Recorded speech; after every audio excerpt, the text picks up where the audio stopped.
like he was getting revenge for his sister, you know, or I don't know. It was just speculation. I'm doing my Dijon in imitation here, making up facts here. You see? I'm like,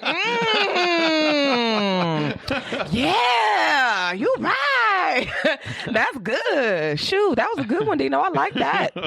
That's just my theory. That I'm saying though, I'm sure that has something to do with it. I'm sure. It might as a brother, even if you have an older sister, I'm the oldest, and I have a half brother, and I still think he still says that he's my big brother. So I genuinely believe that brothers have their sisters back, and I think that maybe if she was getting bullied, maybe it passed down. Maybe the bullies that were bullying her, their siblings were now in school, and so now it's the whole thing. But again, like you pointed out so eloquently a few minutes ago, even if it was bullying, right, then why shoot at innocent people?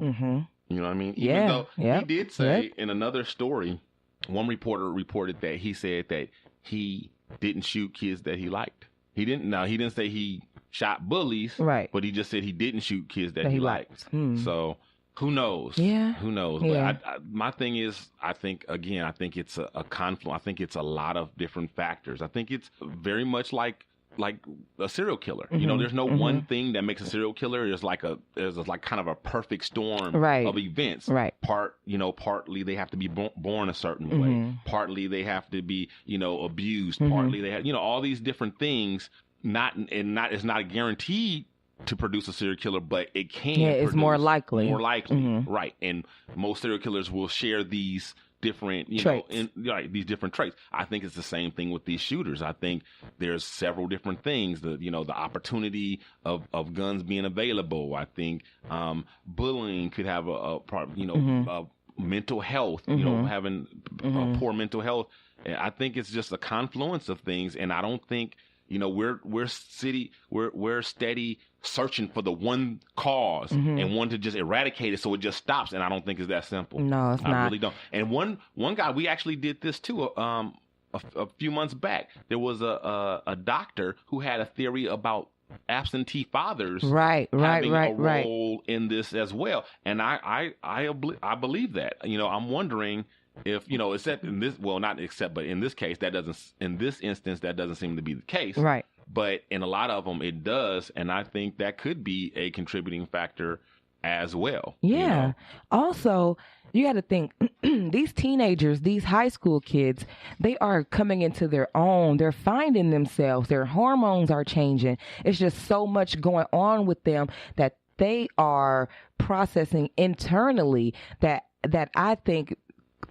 Counted with everything else, the availability of guns. You're right. It's just like the perfect storm of just trouble waiting to happen. And I think that it's just so unfortunate and so sad that 10 people lost their lives. Like they're never going to see another day in school. They're never going to get to live. And neither will Demetrius. He'll never get to see, his future, his life, his wife. He's going to be in jail. Yeah.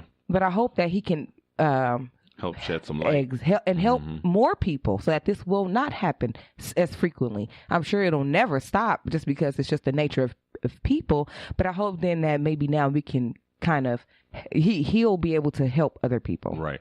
So have you heard of James Shaw Jr.? No, who's that? Well, James Shaw Jr. is kind of a hero. Okay. Now, he was involved in another mass shooting that precipitated the school one. This one happened at the end of last month, and it had a very different outcome thanks to James Shaw Jr. So I'm going to play the clip. This happened in a Waffle House in Tennessee. If you know, I don't know if you know, but the Waffle House has been having a lot of problems. Yes, lately. I heard about that. Yeah. And I love waffles. It's just so unfortunate. Fuck the Waffle House. I've never been to a Waffle House. I've never been, and they do. They're only in the South, and I've driven across country, and I've always wanted to go, but I've never stopped and ate there. I love waffles. Yeah, there's been a lot. But you know what? A lot of it seems to have been racial stuff with black people. Yeah. Oh, I was just gonna say that it's been. So it's probably a good reason why I haven't, because Lord knows I'll turn some shit over. Now this situation here doesn't seem to have anything to do with race, but here we go. This is not a cloud. This is a tomato tracked from farm to table on a blockchain, helping keep shoppers safe. This is a financial transaction secure from hacks and threats others can't see. This is a skyscraper whose elevators use IoT data and AI to help thousands get to work safely and efficiently. This is not the cloud you know. This is the IBM cloud. The IBM cloud is the cloud for smarter business. Something terrible was happening. Probably when the glass was broken and shattered and there was dust in the air, and I looked back and there was a gentleman right there beside the entrance of Waffle House, and he was laying there on the ground. He was no longer alive, and he shot again, and that's when I jumped from my seat and kind of slid on the ground to the entrance of the bathroom. When he started shooting, I actually jumped and lunged towards the bathroom area, and I was actually looking at him, and then when he actually shot towards the bathroom area, and I was actually grazed with a bullet in my upper right elbow. After that, I think he had to reload. I saw an opportunity to kind of take advantage of him, so I ran through the door as fast as I could, and I hit him with the door. And that kind of made him a little woozy, and then he kind of let go of the gun, and then we was tussling for the gun, kind of wrestling for it, and he had it in one hand, and then that's when I took it from him. People think about how they would react in a situation like this, but nobody knows until it actually happens. I mean, what was going through your mind when you made the decision, okay, looks like he's reloading, I'm going to do something? The only example I can give it to you is if you ever almost drowned, and you're gasping for that air, that last bit of air or breath that you don't think you're going to get, it seems like it's going to take that long. So in that second I saw the barrel pointed down at the ground, it seemed like it was forever. I know I say it happened in a split second, which it did, but it seemed like it was forever. And in that time I was like, I have to go now. So I said, he's going to just have to work for this kill. And it luckily worked out in my favor. Like, the gun was hot. He was naked. None of that mattered. I could deal with nudity, and I could deal with a hot gun. You know, I got a blister on my hand. But so you grabbed the barrel of the gun, and it was hot. Well, yeah, after it had been discharged, and, you know, it was very hot. But I didn't feel that then. I was just trying to get the gun away from him. You know, there's some people who have asked if this could have been a racially motivated incident. Was he using racial... inappropriate racial words or just swear words? As far as I know, it was just swear words. Okay. All of it was a blur. Like, literally all of it was a blur. So yeah, this interview kind of starts in the middle a little bit. So what I'm going to do is I'm going to give you some perspective and give you the whole story. So this gentleman, James, and his best friend, they just finished a night of clubbing. Mm-hmm. And, you know, the Waffle House apparently is someplace that's open. I don't know if it's 24 hours. It is. So and it's a very popular late night after the club spot. So that's why they went there.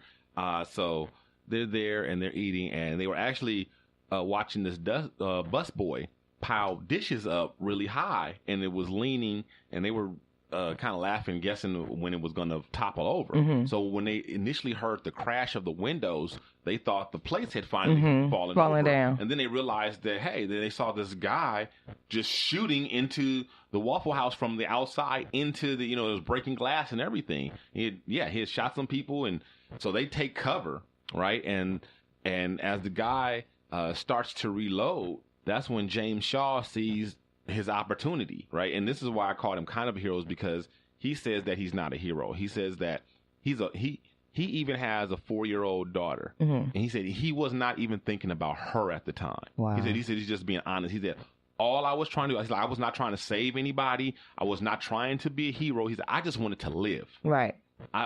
He said it just kicked into self-preservation mode, and he just did what he thought was best for him to make it out of this situation at this time, and that's all that was going through his mind. Ooh. So he crouched down, whatever. The guy stopped to reload, and he said this voice to him like, "Now is your time. Now, go now, go now." And so he did. He jumped and he went after the guy, and that's when he grabbed the barrel of the gun, which you heard him talking about. That's hot. It's very hot. He got second degree burns from that, right? But at the time, because of his adrenaline, he didn't even feel it. Right, and so he gets the gun away from the guy, throws it, and the guy is naked. He's wearing nothing but like a green coat, That's all he's wearing, right? I don't know if he had on shoes or not, but the I'm article speechless. said that all he was wearing was a green coat. And he was like, I ain't care nothing about that. He was like, I was just going to live. Right? Hello? And so the guy, he ends up running away, and that's the story. That's what happened. Wow. But one of the reasons why, or another reason, in addition to that helping save lives, not allowing the guy to reload and further shoot people, this guy also went and started a GoFundMe page for the people who were victimized, for the victims, right? People were killed? 4 people died. What? 4 people died, yeah. And so he went and he raised over like $215,000 for these people. He's just a humanitarian. And he went and visited these people in the hospital, right? Come on. That's why, right, exactly. And this is why people are like, no, dude, you are a hero. You are a hero. You are a great guy. He's like the whole time is like just like not trying to take credit, saying like anybody would have did that. Even though we hear about shootings all the time and people don't do that. He's saying like anybody would have done it. I was just trying to say myself. I wasn't trying to be a hero. I wasn't thinking about anybody else. Yeah. It just worked out for everybody. But I was just trying grieving. to survive. He feels guilt. I couldn't imagine. And so, so it was amazing. So people started a GoFundMe for him as well because, that's so nice. So how much did they raise for him? You know what? I don't remember the amount, but I think it was. I believe it was in the 6 figures, like in the hundreds of thousands. Okay, all right. Yeah, I think so.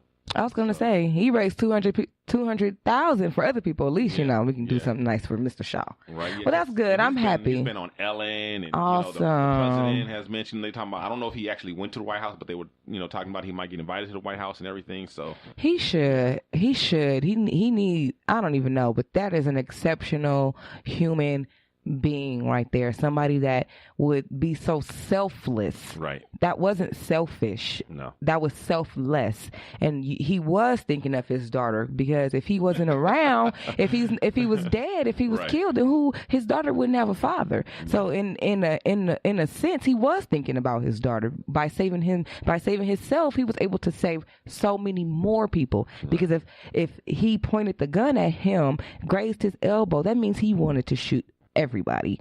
So just think about the 4 people that killed, but think about so many people that he saved. That man is a hero. He is an exceptional human being. Former playmate Stephanie Adams jumps from a hotel window with 7-year-old son. No, propaganda. What do you mean propaganda? Propaganda. What are you talking about? I've been looking, you know how I am. I've been looking a lot into the Stephanie Adams story, and I just don't feel like she jumped with the baby. I don't. They're still investigating, but I don't think she was pushed. I think maybe it was an accident. You think the kid was on the ledge and she tried to save the kid? Yeah, and they both fell. Over? That's what I think. That's what I think happened, because she wasn't, because everybody's talking about the custody portion of it, right? Well, we want to tell everybody what the story is about before I go into it, because I'm going to go deep. Y'all know how I am. Okay, so it's reported that Stephanie Adams jumps from Gotham Hotel in New York Friday morning with her 7-year-old son, and they both fell to their deaths. So they say that she was in the middle of a custody battle with the son's father. They're no longer together, obviously. Mm-hmm. And they're wondering if that has something to do with it or not. But basically, they're still investigating, and that's the story's pretty early. So that's pretty much all the information I have at this time. But what I did get from reading some articles was that it wasn't. They already had an agreement for custody. Okay. What she wanted was to take her son overseas for like an extended amount of time, for like months at a time. Mm-hmm. And in order to have your child's passport, you have to have permission from both parents. Right. And the dad wouldn't consent. So she took him to court, and the judge did not rule in her favor. Actually, the judge ruled in the dad's favor. Like, you can't just take him. He can stay with his dad, or I don't know the reasoning. Right. But all I know is that she wasn't able to take him on the trip for whatever reason. Mm-hmm. I don't think that's enough reason to jump from a ledge with your child. It's not that she didn't have custody. She had custody. Mm-hmm. It was just she was trying to take him on a trip to somewhere. And he probably was thinking, well, if I let her take my son, she's not going to come back. So that could have been his argument. And you know what I'm saying? That could have been a fear. But that's not a reason in my opinion, maybe it's her reason. I don't know. They're still investigating. But